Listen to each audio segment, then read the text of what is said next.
François qui est notre orateur suivant. Donc François est maître de conférence à l'ESPCI à Paris, il est responsable de l'équipe interface serveur-ordinateur. Donc il a la particularité d'avoir énormément de diplômes de beaucoup de disciplines. Donc il a un diplôme d'ingénieur en informatique, une thèse en neurosciences cognitives, un diplôme de psychothérapie cognitive et comportementale. Et vu qu'il ne s'arrête jamais, normalement si tout va bien, il va aussi avoir un diplôme de psychologue prochainement. Il a aussi travaillé au Japon dans un laboratoire de neurosciences. Il a fait énormément de choses, j'en oublie sûrement. Mais François, merci, c'est à toi. Merci Fabien. Et merci Jean-Arthur pour l'introduction.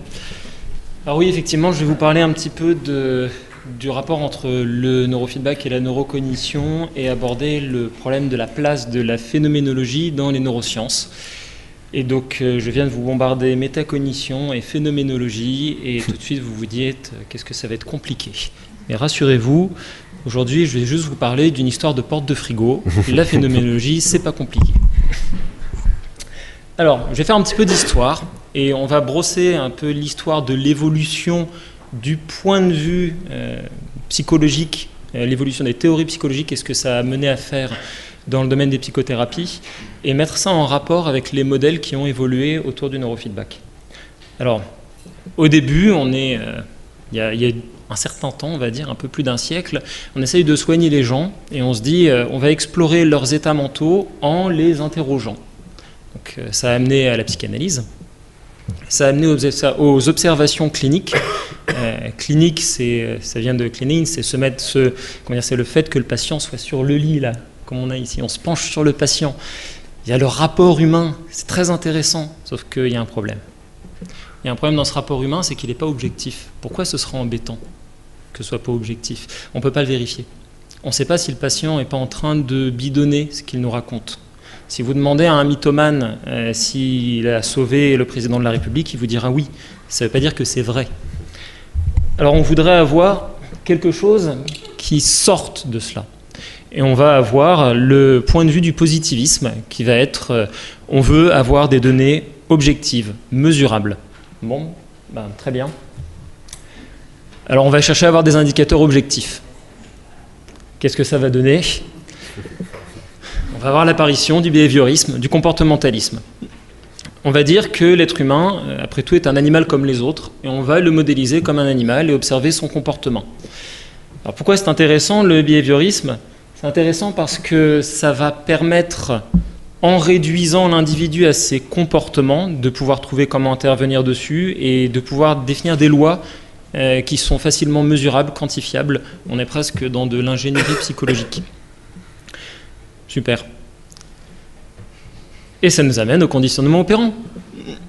Voilà, donc je suis tout à fait d'accord, c'est très intéressant le conditionnement opérant. C'est une démarche réductionniste, c'est quelque chose qui va permettre de simplifier ce qu'on veut étudier. Alors le problème qu'il y a, c'est qu'effectivement, quand on veut faire un conditionnement, il y a un certain nombre de soucis, dont le fait qu'on va fournir un signal à l'individu ou à l'animal qui est conditionné, peu importe, puisque l'individu est un animal. Sauf que quand l'individu est un être humain, il a une fâcheuse tendance à interpréter les signaux à sa façon. Et on ne sait pas comment il fait. Et donc effectivement, ces contenus mentaux vont interférer. Et justement, par rapport au conditionnement opérant et au behaviorisme, ça a amené aux thérapies comportementales. Et les thérapies comportementales ont des limites. Elles marchent très bien, par exemple, si elles sont bien appliquées, pour le traitement des phobies, mais elles vont pas marcher dans tous les cas. Pourquoi elles ne marchent pas dans tous les cas? Parce qu'on est un petit peu plus compliqué, on a des pensées, cet objet bizarre. Et donc, on va avoir une petite évolution.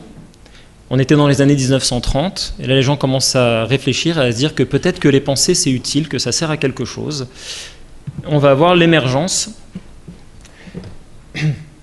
de ce qui va amener aux thérapies cognitivo-comportementales, le cognitivisme. Alors vous remarquerez que c'est dans les années 50.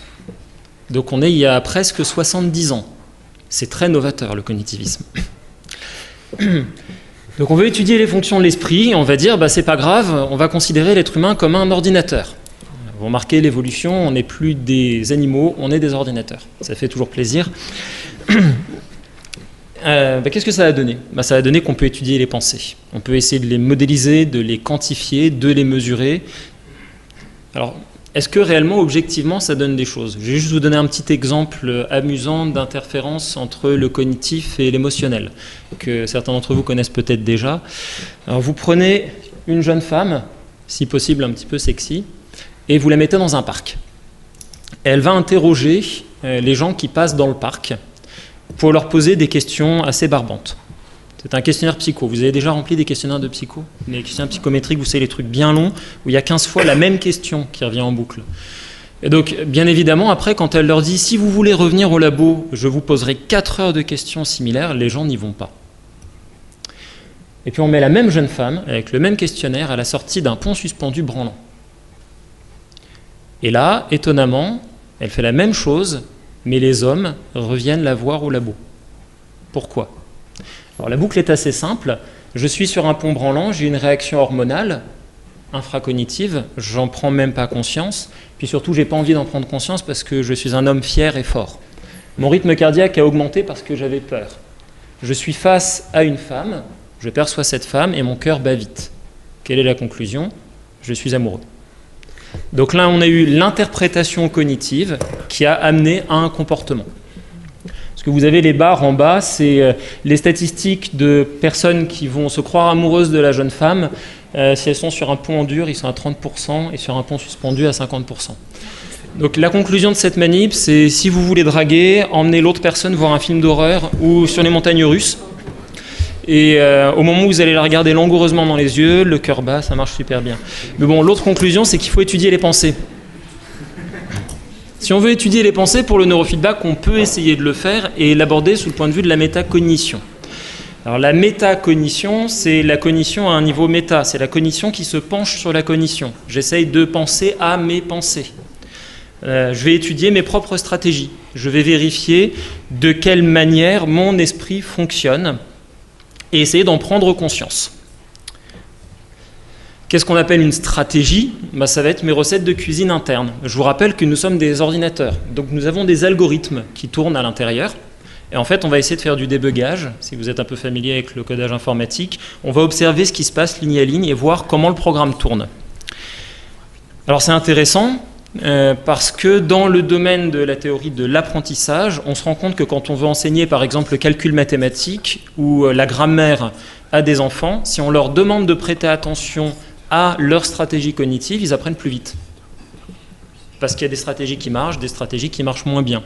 Donc peut-être qu'effectivement, si on veut conditionner de l'activité cérébrale, on pourrait aller regarder les stratégies cognitives sous-jacentes au fait qu'on fait ce conditionnement. Alors ça a été fait un petit peu par notre équipe, mais ça a été fait aussi beaucoup partout dans le monde par d'autres équipes. Que ce soit dans le domaine du biofeedback, du neurofeedback ou des interfaces cerveau-machine, des équipes se sont intéressées au fait de vérifier si les stratégies cognitives avaient un impact sur l'apprentissage. Bon, on peut avoir des stratégies imposées ou des stratégies spontanées. La distinction, elle est au niveau de la recherche. Soit on place le sujet devant une tâche de biofeedback ou de neurofeedback et on lui dit après « et alors, comment vous avez fait ?» Soit on les met devant la tâche et on leur dit « vous allez devoir faire comme ça ». Et là, dans ce cas, on impose la stratégie, ce qui fait qu'on peut les comparer. Dans tous les cas, ce qui va ressortir, c'est que généralement, les gens aiment bien faire des visualisations mentales. C'est quelque chose qu'ils vont utiliser assez fréquemment. Et bizarrement, il y en a beaucoup qui utilisent une stratégie qui est ne rien faire. Ma stratégie, c'est que je n'ai pas de stratégie. Mais ce qui est assez marrant, c'est que ces sujets-là, dans certaines études, ont de très bonnes performances. Ce qui contredit complètement le point de départ. Bon, donc ça signifie qu'en fait les pensées ne servent à rien, la théorie s'effondre, et donc on revient au conditionnement. Ou pas. Parce qu'en fait ça veut dire quoi ne rien faire du point de vue du cerveau? Est-ce que votre cerveau, au cours de votre vie, a des moments où il ne fait rien? La réponse est non. Même quand vous dormez, votre cerveau fait quelque chose. Si votre cerveau ne fait rien, c'est que vous êtes dans le coma. Donc a priori il se passe quelque chose quand les sujets ne font rien. Qu'est-ce qui se passe si on veut étudier l'introspection et aller un petit peu plus loin sur ces contenus stratégiques? Eh bien, il va falloir introduire un petit changement de perspective épistémologique. L'épistémologie, c'est la philosophie des sciences. C'est ce qui définit comment on peut essayer d'étudier des choses d'une façon scientifique. Alors, je vous ai parlé du positivisme tout à l'heure, c'est la théorie qui a amené au comportementalisme. Dans le positivisme, n'est vrai que ce qui est falsifiable. Donc, par exemple, si je vous dis que je suis un extraterrestre, mais que vous ne pouvez pas vous en rendre compte parce que j'ai un code génétique identique au vôtre, donc si vous me faites une prise de sang, il n'y aura pas de différence. Ben, a priori, il est raisonnable de ne pas me croire. D'un point de vue positiviste, vous ne pouvez pas vérifier, donc c'est faux. Maintenant, si jamais je prends un point de vue phénoménologique, je vais dire que, de toute façon, pour construire une théorie, au départ, il faut l'imaginer. Donc la science s'appuie sur l'imagination, sur des contenus subjectifs, et de fait, les contenus subjectifs ont une valeur, on ne peut pas les écarter d'un claquement de doigts. D'ailleurs, si je vous dis que je suis un extraterrestre, a priori, vous devriez vous poser des questions sur ma santé mentale. Et ça, c'est une vraie donne scientifique. D'ailleurs, si vous êtes psychologue clinicien, psychothérapeute ou psychiatre, quand vous interrogez vos patients par rapport à des éléments subjectifs, vous en avez besoin pour établir vos diagnostics. Alors on a un conflit, comment on peut les résoudre? Est-ce qu'il est possible de marier ces deux points de vue et de garder le côté rigoureux de l'analyse objective, falsifiable, et le côté peut-être plus flou, mais plus intéressant pour étudier l'être humain de la phénoménologie? Alors on va changer de paradigme encore une fois. Et vous allez voir, comme on est super moderne, on arrête de penser que l'être humain est un robot dans les années 80. Et ça s'appelle le post-cognitivisme. Donc c'était il y a presque 40 ans.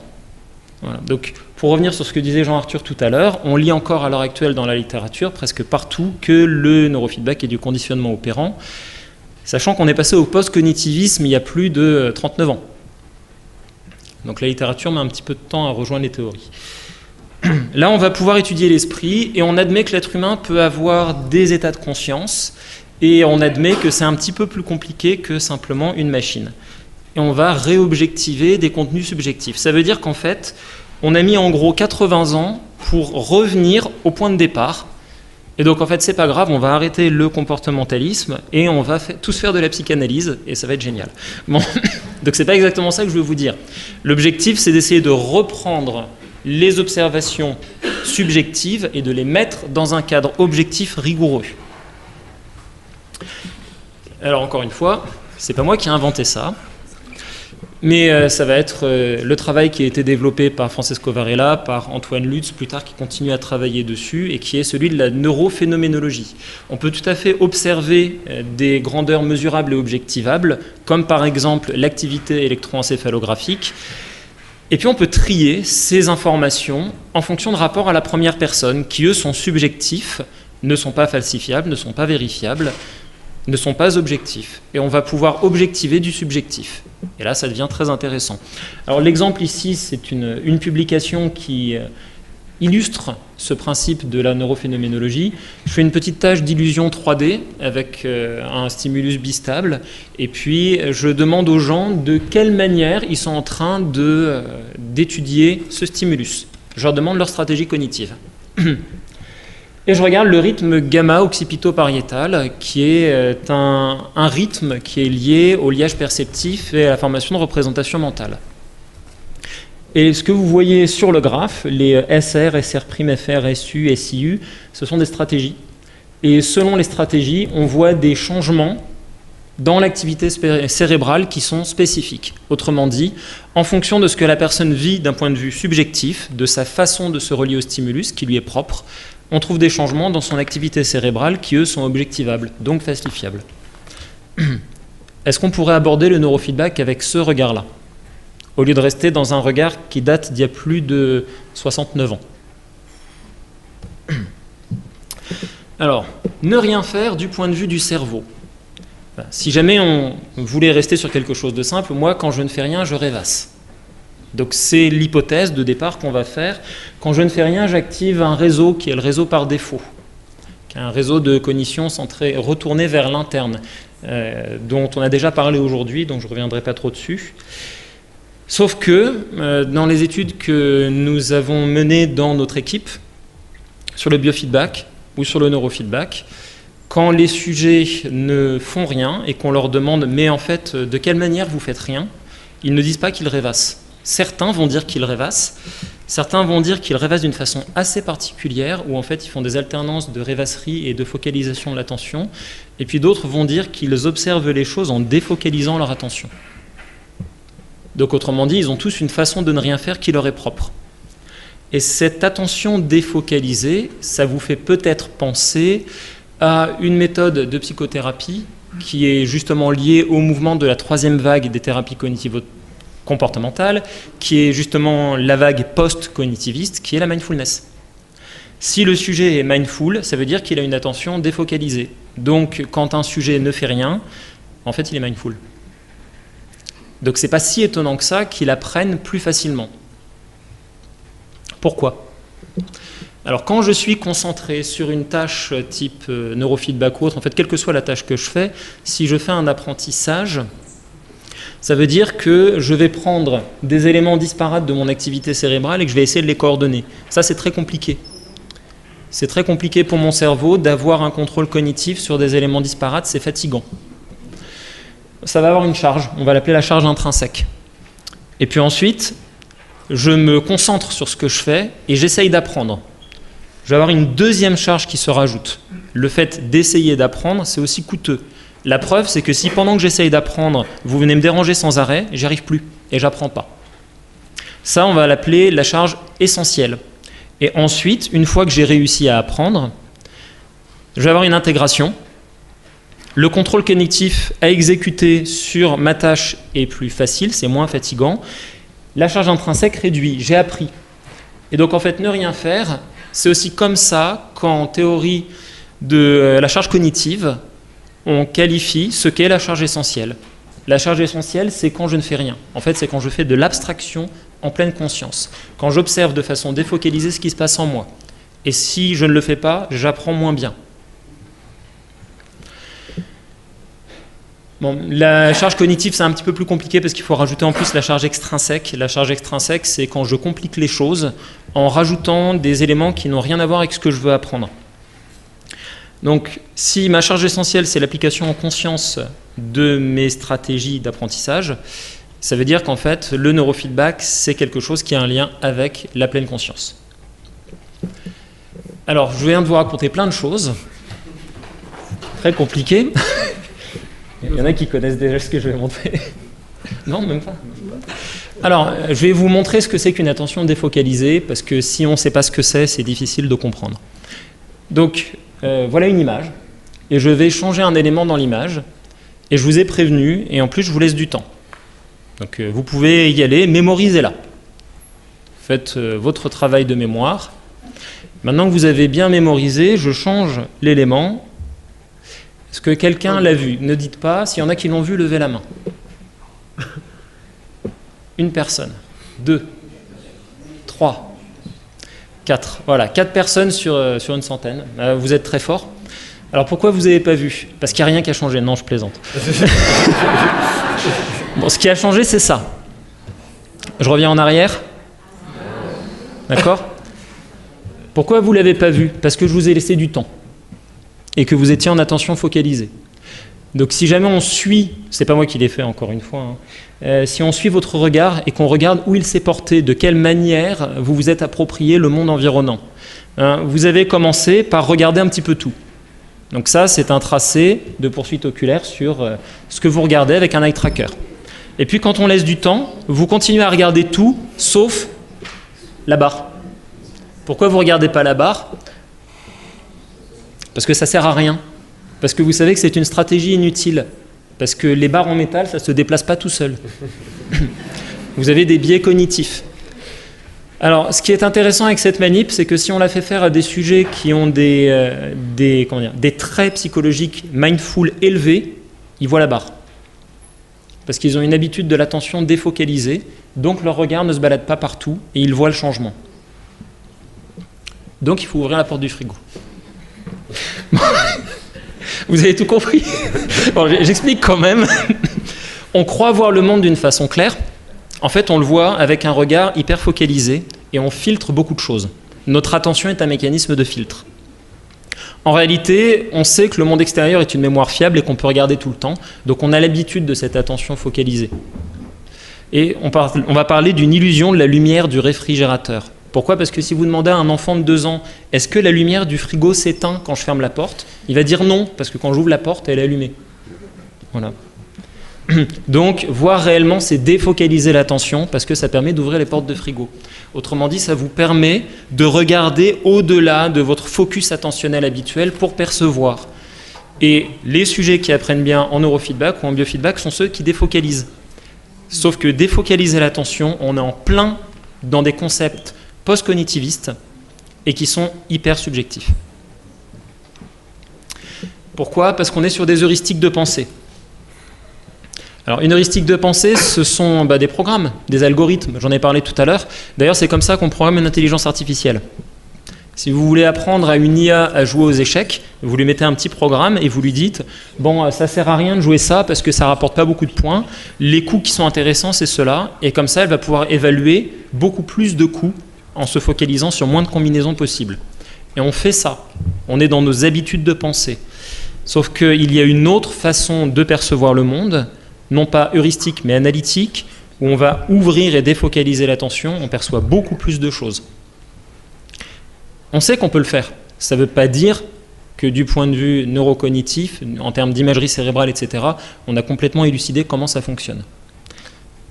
Bon, mais on sait quand même que ça a un lien avec une aire cérébrale qui s'appelle le cortex insulaire. Alors, avant de conclure, j'avais promis à Jean-Arthur que je reparlerai du placebo. Alors, c'est quoi le placebo? On en a déjà parlé, je crois, la deuxième journée Next. C'est un effet psychoneuro-immunologique. C'est un mot super à placer dans les cocktails, quand vous êtes avec des gens qui ne font pas trop de science. Donc, c'est quand notre cerveau va être conditionné de façon à mobiliser son système nerveux autonome sans s'en rendre compte, et par ce biais, modifier le système immunitaire, et donc, ou alors modifier des mécanismes d'apprentissage motivationnel, simplement par habitude. Donc par exemple, je vois un médecin avec une blouse blanche, il me donne un comprimé. J'ai l'habitude, quand je vais voir un médecin avec une blouse blanche qui me donne un comprimé, d'aller mieux et d'être en meilleure santé. Donc logiquement, je vais aller mieux, je vais être en meilleure santé. Donc je me sens rassuré, ça change mes mécanismes de stress et donc je vais mieux. Donc ça, c'est effectivement une donne et une réalité qui pose problème quand on étudie le neurofeedback. Il y a eu un super tableau d'ailleurs sur les groupes contrôle dans le neurofeedback aujourd'hui. Le problème sous-jacent, c'est ça. Sauf que le vrai problème sous-jacent, c'est que si jamais effectivement ce qui se passe dans le neurofeedback fait appel à de la neurophénoménologie et à des mécanismes liés à la conscience et à l'introspection, arriver à faire un groupe contrôle sur ça, ça devient beaucoup plus compliqué. Le neurofeedback du point de vue du post-cognitivisme pourrait aussi bien être considéré comme de l'hypnose ou considéré comme de la mindfulness. Donc des jeux avec les seuils de perception et les seuils attentionnels. L'hypnose, c'est du placebo. C'est vrai. Est-ce que c'est un problème? Donc est-ce que réellement on évalue le neurofeedback avec les bons outils? Est-ce qu'il ne faudrait pas l'évaluer de la même manière que l'on évaluerait des procédures ou des protocoles d'hypnose? Et si c'est le cas, est-ce que les bons protocoles, ce ne seraient pas ceux justement qui permettent de bénéficier de cet effet placebo? Donc de jouer avec les états émotionnels et les états subjectifs de nos sujets. Je n'ai pas dit que c'était la réponse, mais j'ai dit que c'est la question. Donc en conclusion, le modèle qui est intéressant, de mon point de vue, c'est d'aller exploiter ces théories plus récentes et de s'appuyer sur les apports de la troisième vague des thérapies cognitivo-comportementales et faire une sorte de remédiation post-cognitive. Donc plutôt que d'être sur du conditionnement par feedback, on va être sur une remédiation de la conscience interoceptive par feedback. Alors qu'est-ce que ça veut dire en français? Parce que c'est des mots très compliqués. Ça veut dire que j'ai mon cortex insulaire, qui est très très bien, mais il n'est pas suffisant généralement pour changer. Mais avec un joujou, je vais pouvoir me concentrer sur ce qui se passe en moi, m'aider à prendre conscience de ce qui se passe en moi et m'aider en me défocalisant à mieux savoir ce que je suis en train de faire avec mon cerveau et partir à l'exploration de mes stratégies cognitives. Si je fais ça, c'est beaucoup plus intéressant à mon sens que simplement dire que je fais du conditionnement. Ça veut dire que je fais un étayage de mes mécanismes de conscience de moi-même. C'est ça que ça veut dire, les mots compliqués en rouge. Voilà, et ça se combinerait très bien avec la mindfulness et l'hypnose. Donc j'espère que le futur de la recherche dans ce domaine va être justement d'aller croiser ces éléments-là. Je vous remercie pour votre attention.